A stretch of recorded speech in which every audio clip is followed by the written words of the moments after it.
ನಮಸ್ತೆ ಎಲ್ಲರಿಗೂ. ಎಲ್ಲರನ್ನು ಸುಸಿಸ್ ಕಿಚನ್ಗೆ ಸ್ವಾಗತ ಮಾಡಿಕೊಂಡು ಇವತ್ತು ಅದ್ಭುತವಾದ ಅಡುಗೆ ಮಾಡ್ತಾ ಇದ್ದೀನಿ. ಬನ್ನಿ ಹೇಗೆ ಮಾಡೋದು ನೋಡೋಣ.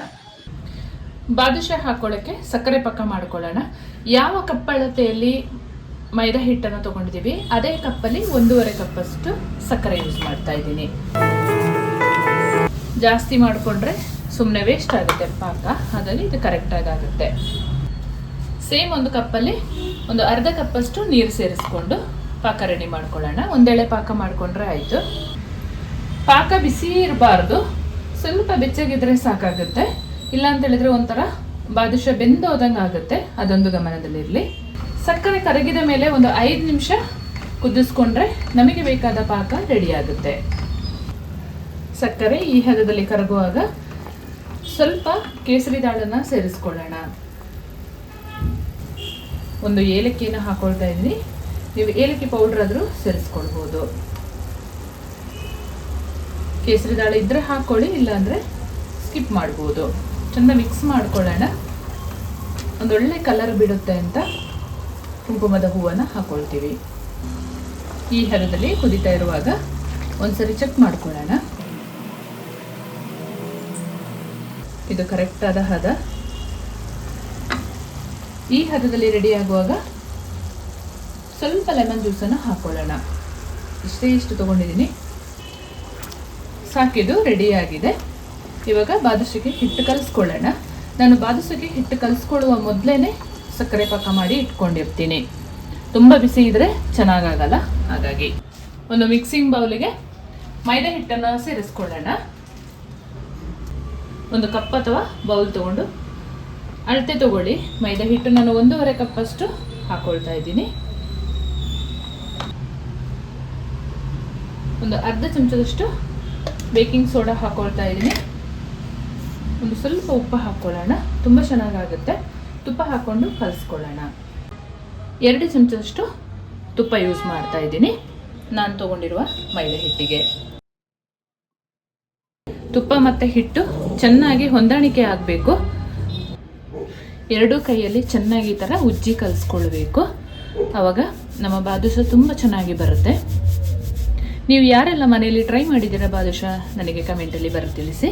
ಹಾಗೆ ನನ್ನ ಚಾನಲ್ಗೆ ನೀವು ಹೊಸದಾಗಿ ವಿಸಿಟ್ ಮಾಡಿದರೆ ಪ್ಲೀಸ್ ಸಬ್ಸ್ಕ್ರೈಬ್ ಮಾಡಿಕೊಂಡು ಕಮೆಂಟ್ ಮಾಡೋದನ್ನು ಮರಿಬೇಡಿ. ಹಾಗೆ ನಿಮ್ಮ ಫ್ರೆಂಡ್ಸ್ ಆ್ಯಂಡ್ ಫ್ಯಾಮಿಲಿಗೆ ಹೆಚ್ಚು ಶೇರ್ ಮಾಡಿ. ಒಂದು 5 ನಿಮಿಷ ಆದರೂ ಹಿಟ್ಟು ಮತ್ತು ತುಪ್ಪ ಮಿಕ್ಸ್ ಆಗೋ ಥರ ಈ ಥರ ಕೈಯಲ್ಲೇ ಉಜ್ಜಿ ಕಲಿಸ್ಕೊಳ್ಬೇಕು. ಆಮೇಲೆ ಸ್ವಲ್ಪ ನೀರು ಹಾಕ್ಕೊಂಡು ಕಲಿಸ್ಕೊಂಡ್ರೆ ಆಯಿತು. ನಾನೊಂದು 1 ಟೇಬಲ್ ಸ್ಪೂನಷ್ಟು ಮೊಸರು ಕೂಡ ಯೂಸ್ ಮಾಡ್ತೀನಿ. ನಮ್ಮ ಬಾದುಷಾ ಹಿಟ್ಟು ಯಾವ ರೀತಿಯಲ್ಲಿ ರೆಡಿ ಆಗಬೇಕು ಅಂದರೆ ಸೇಮ್ ಗುಲಾಬ್ ಜಾಮೂನ್ನ ಹಿಟ್ಟು ಥರ ಅಷ್ಟು ಸಾಫ್ಟಾಗಿ ರೆಡಿ ಮಾಡ್ಕೊಂಡಿರಬೇಕು. ಕೈಯಲ್ಲಿ ಈ ಥರ ಮುದ್ದೆ ಮಾಡಿದರೆ ಚೆನ್ನಾಗಿ ಮುದ್ದೆ ಆಗಬೇಕು, ಅಷ್ಟು ಸಾಫ್ಟಾಗಿ ಕಲಿಸ್ಕೊಂಡಿರಬೇಕು. 1 ಚಮಚದಷ್ಟು ಮೊಸರನ್ನು ಸೇರಿಸ್ಕೊಳ್ಳೋಣ. ಮೊಸರು ಹಾಕಿದ ಮೇಲೆ ನೋಡ್ಕೊಂಡು ನೀರು ಹಾಕೋಬೇಕು. ಸ್ವಲ್ಪ ಹಾಕ್ಕೊಂಡು ಕಲಿಸ್ಕೊಂಡ್ರೆ ಆಯಿತು. ಒಮ್ಮೆಗೆ ನೀರು ಜಾಸ್ತಿ ಹಾಕೋಬಾರ್ದು. ಚಪಾತಿ ಹಿಟ್ಟಿನ ಹದಕ್ಕೆ ಕಲಸಿದ್ರೆ ಸಾಕಾಗುತ್ತೆ.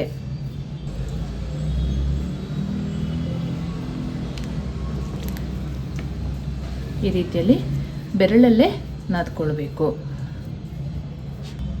ನಮ್ಮ ಹಿಟ್ಟು ಈ ಹದದಲ್ಲಿ ರೆಡಿಯಾಗಿದೆ ನೋಡಿ. ಈ ರೀತಿಯಲ್ಲಿ ಲೇಯರ್ ಆಗಿರಬೇಕು. ಆವಾಗ ಬಾದುಷಾ ತುಂಬ ಚೆನ್ನಾಗಾಗುತ್ತೆ. ಒಂದು 10 ನಿಮಿಷ ಕಲಸಿಟ್ರೆ ಆಯಿತು. ಮುಚ್ಚಿ ಒಂದು 10 ನಿಮಿಷ ಇಡೋಣ.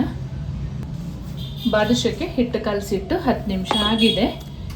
ಇವಾಗ ಬಾದುಷಾ ಮಾಡ್ಕೊಳ್ಳೋಣ. ಎಣ್ಣೆ ಆಲ್ರೆಡಿ ಬಿಸಿಗೆ ಇಟ್ಕೊಂಡಿದ್ದೀನಿ. ಎಣ್ಣೆ ಜಾಸ್ತಿ ಬಿಸಿ ಆಗಬಾರ್ದು, ಮೀಡಿಯಮ್ ಹೀಟಲ್ಲಿದ್ದರೆ ಸಾಕಾಗುತ್ತೆ. ಒಂದೇ ಸಮ ಬರಬೇಕಂದ್ರೆ ಈ ರೀತಿಯಲ್ಲಿ ರೋಲ್ ಮಾಡಿಕೊಂಡು ಒಂದು ಚಾಕು ಸಹಾಯದಿಂದ ಕಟ್ ಮಾಡ್ಕೊಳ್ಳೋಣ.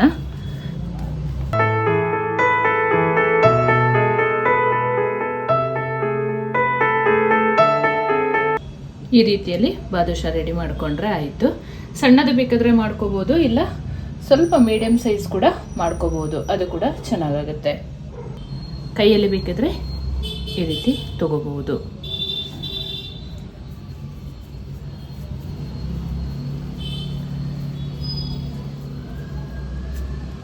ಈ ರೀತಿಯಲ್ಲಿ ನೋಡಿ ಮಧ್ಯಕ್ಕೆ ಪ್ರೆಸ್ ಮಾಡಿಕೊಂಡ್ರೆ ಆಯಿತು.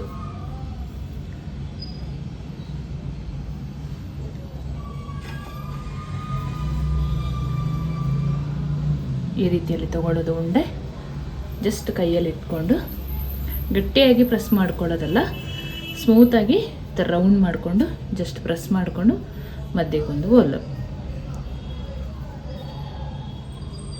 ಈ ರೀತಿಯಲ್ಲಿ ಲೇಯರ್ ಲೇಯರ್ ಆಗಿರಬೇಕು. ಬಾದುಷ ತುಂಬ ಚೆನ್ನಾಗಾಗುತ್ತೆ. ಎಲ್ಲವನ್ನು ಇದೇ ಥರ ಮಾಡ್ಕೊಳ್ಳೋಣ. ಈ ಹದದಲ್ಲಿ ನಮ್ಮ ಬಾದುಷ ಎಲ್ಲ ರೆಡಿಯಾಗಿದೆ. ಇವಾಗ ಎಣ್ಣೆಗೆ ಹಾಕಿ ಫ್ರೈ ಮಾಡ್ಕೊಳ್ಳೋಣ. ಎಣ್ಣೆ ಬಿಸಿಯಾಗಿದೆ, ಬಾದುಷ ಹಾಕ್ಕೊಳ್ಳೋಣ. ತಳ ಬಿಟ್ಟು ಬರುವವರೆಗೂ ಕದಲಿಸೋಕ್ಕೆ ಹೋಗಬೇಡಿ. ಈ ಹದದಲ್ಲಿ ನಿಧಾನವಾಗಿ ಬಾದುಷ ಬೆಂದು ತಳ ಬಿಡಬೇಕು. ಆಮೇಲೆ ಮತ್ತೊಂದು ಬದಿ ತಿರುಗಿಸಿ ಬೇಯಿಸ್ಕೊಳ್ಳಿ. ಬಾದುಷ ಹಾಕ್ಕೊಳ್ಳುವಾಗ ಉರಿ ಮಧ್ಯಮ ಇರಬೇಕು, ಜಾಸ್ತಿ ಉರಿನೂ ಇರಬಾರ್ದು. ಮೀಡಿಯಮ್ ಹೀಟ್ ಇದ್ದರೆ ಸಾಕಾಗುತ್ತೆ. ಇವಾಗೆಲ್ಲ ಉಲ್ಟಾ ಮಾಡಿ ಬೇಯಿಸ್ಕೊಳ್ಳೋಣ. ಒಂದೊಳ್ಳೆ ಕಲರ್ ಬರಬೇಕು ಬಾದುಷ.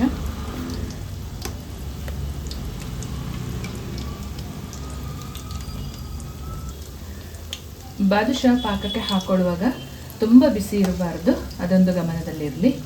ಬಾದುಷ ಒಂಥರ ಬೆಂದೋದಂಗೆ ಆಗ್ಬಿಡುತ್ತೆ, ಅದಷ್ಟು ಚೆನ್ನಾಗಿರಲ್ಲ. ಹಾಗಾಗಿ ಸ್ವಲ್ಪ ಬೆಚ್ಚಗಿದ್ರೆ ಸಾಕಾಗುತ್ತೆ. ಚೆನ್ನಾಗಿ ಗೋಲ್ಡನ್ ಬ್ರೌನ್ ಬರೋ ಹಾಗೆ ಫ್ರೈ ಮಾಡ್ಕೊಳ್ಳೋಣ. ಈ ಹದದಲ್ಲಿ ನಮ್ಮ ಬಾದುಷ ಬೆಂದಿದೆ. ಇವಾಗ ಸಕ್ಕರೆ ಪಾಕದೊಳಗಡೆ ಹಾಕೊಳ್ಳೋಣ. ಎಣ್ಣೆ ಸ್ವಲ್ಪನೂ ಇರಬಾರ್ದು, ಚೆನ್ನಾಗಿ ಸೋರಿಸ್ಕೊಳ್ಳೋಣ. ನಮ್ಮ ಬಾದುಷ ನೋಡಿ ಒಂದೊಳ್ಳೆ ಕಲರ್ ಬಂದಿದೆ. ಸಾಕಿದು ಎಲ್ಲವನ್ನು ತೆಗೆದು ಪಾಕಕ್ಕೆ ಹಾಕೊಳ್ಳೋಣ. ಬಾದುಷನ ಈ ರೀತಿಯಲ್ಲಿ ಪಾಕಕ್ಕೆ ಹಾಕಿ ಇಟ್ಕೊಂಡಿರಬೇಕು. ಒಂದು 10ರಿಂದ 15 ನಿಮಿಷ ಇಟ್ಕೊಂಡ್ರೆ ತುಂಬ ಚೆನ್ನಾಗಾಗುತ್ತೆ. ಫೈನಲ್ ಆಗಿ ಅದ್ಭುತವಾದ ಬಾದುಷ ಈ ರೀತಿಯಲ್ಲಿ ರೆಡಿಯಾಗಿದೆ. ಸ್ವಲ್ಪ ಕಟ್ ಮಾಡಿದ ಪಿಸ್ತಾ ಮತ್ತು ಬಾದಾಮನ್ನು ಸೇರಿಸ್ಕೊಳ್ಳೋಣ. ತುಂಬ ಚೆನ್ನಾಗಿರುತ್ತೆ. ನೀವು ಒಂದ್ಸಲ ಮನೇಲಿ ಟ್ರೈ ಮಾಡಿ. ಯಾವಾಗಲೂ ಒಂದೇ ಥರದ ಸ್ವೀಟ್ ಮಾಡಿ ತಿನ್ನೋದಕ್ಕಿಂತ ಈ ಥರ ಬಗೆ ಬಗೆಯ ಸ್ವೀಟ್ ಮಾಡಿದರೆ ತುಂಬ ಚೆನ್ನಾಗಿರುತ್ತೆ. ಬಾದುಷ ಹೊರಗಡೆ ಎಲ್ಲ ಕ್ರಿಸ್ಪಿಯಾಗಿ ಒಳಗಡೆ ಜ್ಯೂಸಿಯಾಗಿರುತ್ತೆ. ನೋಡಿ ಈ ರೀತಿಯಲ್ಲಿ ರೆಡಿಯಾಗಿರಬೇಕು. ತುಂಬ ಚೆನ್ನಾಗಿರುತ್ತೆ. ಒಂದ್ಸಲ ಟ್ರೈ ಮಾಡಿ ನೀವು. ಹಾಗೆ ನನ್ನ ಚಾನಲ್ಗೆ ಫಸ್ಟ್ ಟೈಮ್ ವಿಸಿಟ್ ಮಾಡಿದರೆ ಪ್ಲೀಸ್ ಸಬ್ಸ್ಕ್ರೈಬ್ ಮಾಡಿಕೊಂಡು ಪಕ್ಕದಲ್ಲೇ ಇರುವ ಬೆಲ್ ಬಟನನ್ನು ಕ್ಲಿಕ್ ಮಾಡೋದನ್ನು ಮರಿಬೇಡಿ. ಮುಂದೆ ಅದ್ಭುತವಾದ ಹೊಸ ಅಡುಗೆಯೊಂದಿಗೆ ನಿಮ್ಮನ್ನು ಭೇಟಿ ಮಾಡ್ತೀನಿ. ಅಲ್ಲಿವರೆಗೂ ತುಂಬ ಹೃದಯದ ಧನ್ಯವಾದಗಳು.